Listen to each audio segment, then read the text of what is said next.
Yes. Right. Good morning, everybody. This is Andre Hoffman of Hoffmann Haulage there. And Andre, please tell us more about you and in your own words, what you do and how long you've been doing it for. Yeah, good morning. Thank you very much for this opportunity. Yeah, I'm the founder of Hoffmann Haulage Limited, and we are Cornwall's, as far as I know, first and only carbon-free logistics company. Wow. We are offering transport solutions for Cornish businesses to connect with each other on our fleet of full electric vans. So yeah, and we started this.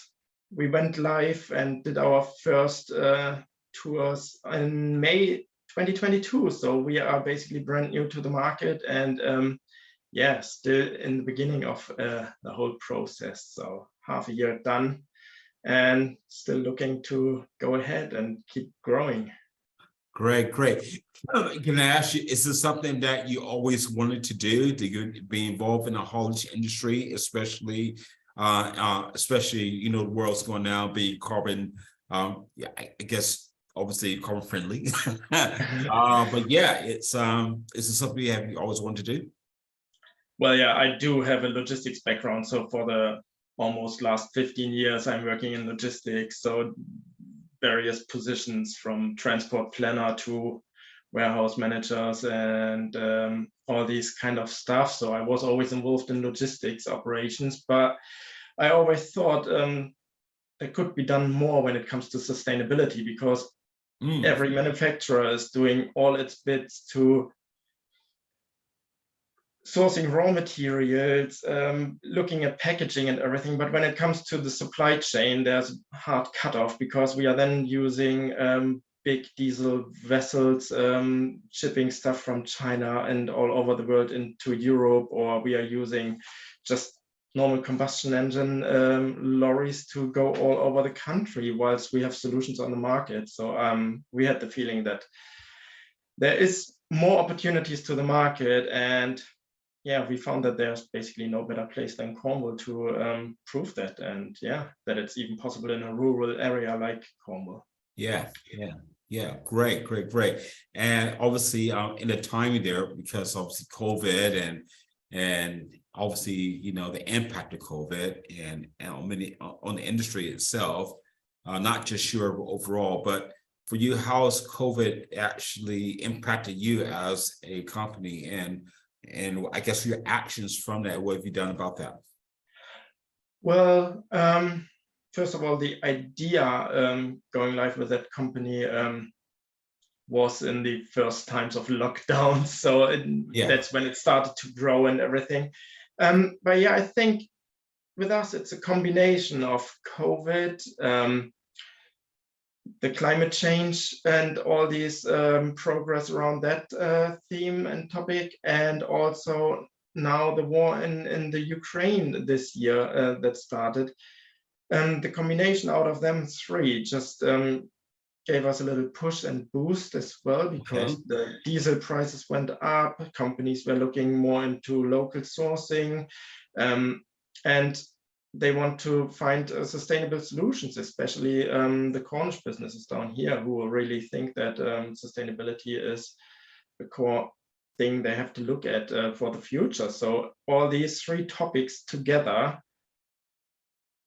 played very well for us. So there's not one thing that I would pick out of them to say like, okay, it is just the COVID made this and this. It is a combination of them three that basically had its ups and downs for us. And yeah, but that's basically how it went over the last couple of months. Great. And how's it going now since we started to, I mean, obviously the COVID is kind of been overshadowed, like you said, with the energy crisis, and of course, Ukraine, the war of the Ukraine and Russia there. So, I mean, what are you doing now to, I guess, come through this now? Well, basically, we are doing the same thing as the really big courier services. You know, we are going for contactless deliveries and collections. So we are using software where we can provide electronic PODs with photo proofs for our customers, and no one needs to sign anything. No one needs to pick up a pencil to sign paperwork or whatever. So we are trying to get as contactless as possible, as paperless as possible, to just have everyone safe in the supply chain. So from collection point to delivery point, basically no other person than our driver, or has to basically touch the parcel. So that's it. So that's the impact from COVID, that we are going really digital in this topic. Right. So it's been more of a positive working through this, Terry. Yeah. Great. Fantastic. And what would you say as you as a business leader, as a business owner, Andre, what has been some of your greatest learnings as being an owner? Well, if you've got a day where you are just thinking that you're struggling and that it might be not worth it, just think about that possibly the next day, or just in a couple of days, there will be something around the corner that just keeps you up, and the highs are more likely higher than the lows in your daily business. So it is always 2 steps forward, 1 step back, and always follow your dream, and then just make it happen. I mean, if you've got a good idea, and then there are people out there that will just support this idea, and then it is just the time and the word to mouth that is working for you, especially down here in Cornwall. It's like you need to get to that point where basically the table turns, and you've got the knock-on effect from people talking about you, promoting your service, and all these bits and pieces. Until then, you need to just provide a good service and be there for your customers. And so that's been a learning curve, especially when you're not like really patient. That it can be and let me ask you, on that note, what is inspiring you today? What is inspiring you today? Well, it's like the same things that inspired me starting the company. It is still my little one, looking at him every morning, trying to do something for the future. It's like we can't just carry on as it is. Everyone knows that we have to change something, and who are we doing it for? We are doing it for the future generations. So the best inspiration is basically my son, looking at him and saying, okay, honestly, I do have the next generation sitting in front of me, and he's the one I want to leave a better future for, and therefore we have to do something. And that's basically one reason, and also positive feedbacks of our customers. So of course, you're working every day and you're working hard, and then when your customers are happy with your service and promoting yourself, or just come back and say, well, it's good working with you, and it's really great, and you're doing a good service, then that keeps you going, and that keeps you focusing on future projects and everything. And that is the 2 massive things that are basically the inspiration for us. That's great, and I love that. And what would you say, as a business leader, I mean, since you've been in business and even through conception as well, what has been your I would say your greatest challenge as a business leader, and challenge you're going through today? Well, the greatest challenge is, especially with the early stage of the business we are in at the moment, is just basically having the business up and running. So let it grow, if it would be a human, I would say we are still a toddler. We are learning a lot, and sometimes we possibly fall over and hurt our knees, but it's always getting up again, learning from failures, and then just try to have the business up and running for itself, so it can be something really good, where we don't have to do all the bits and pieces every day. So I want to have people involved. I want to create jobs in Cornwall. And at one stage, I would be really happy to just say like, okay, I've got a team and I absolutely trust the people working for me. And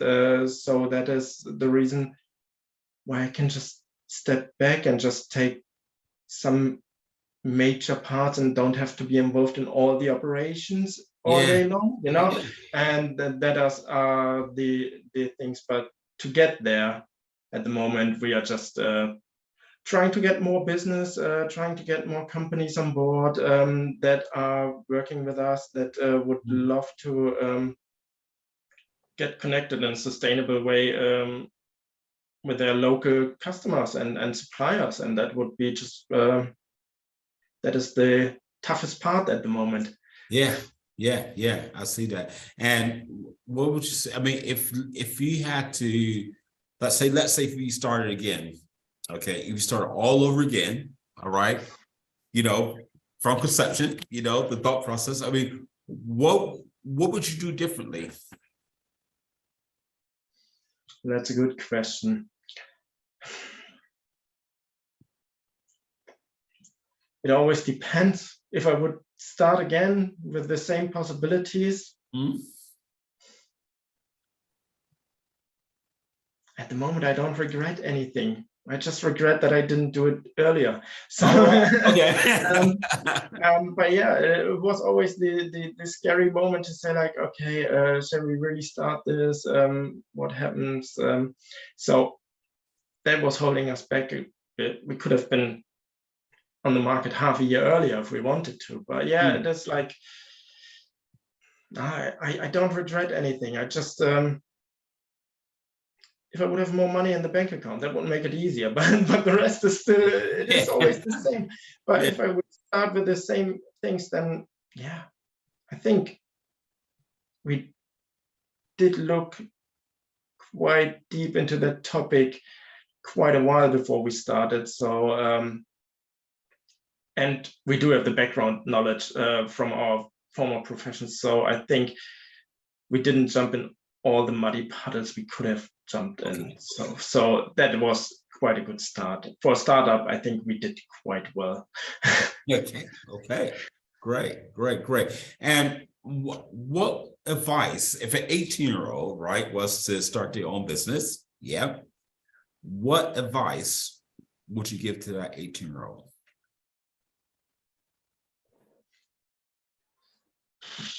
What advice? Yeah, as I said earlier, basically follow your dreams. Don't start straight away. Just check if your idea you've got in your mind really has got a market where you want to launch it. And if you figure out over a couple of weeks or months that there will be a potential market for your idea, then yeah, just go for it. Start with it, even if you have to do like have to do it as a side hustle and do a part-time job next to it, or a full-time job, even like I did. And then try to get it running, and then you can step back from your duties more and more and take care of your own business. So basically, just go for it. If you think there is a market, just have a look out there if it's really that case, and if so, then just try to get it up and running.